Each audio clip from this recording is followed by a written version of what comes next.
Next, if you have a business, you can pass that business to your kids. Correct kada?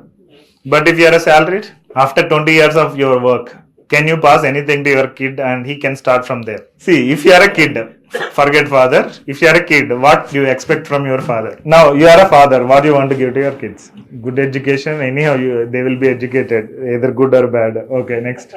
What you will pass to your kids? Wealth assets. First of all, manage kada. How we will pass? Grandfather, father. Because of my father, I couldn't do this. Because of my father or grandfather, I couldn't do this. Nee cheyalapayanu. Yes or no? You being strict with yourself and controlling the other people in your life and doing what is required to do. So, one is you can pass wealth.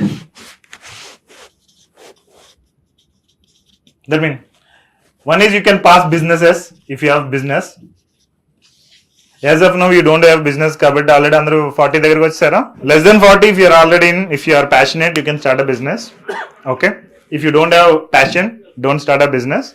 You don't get one problem. If it is a job, your manager is the problem. But if it is a business, everyone is a problem. Employees problem, customers problem, okay? A tax department problem, GST department problem, accounting problem. Everything is a problem in business. If you can handle that and can pass that, pass the business. If you can't do that, build a proper wealth and pass it.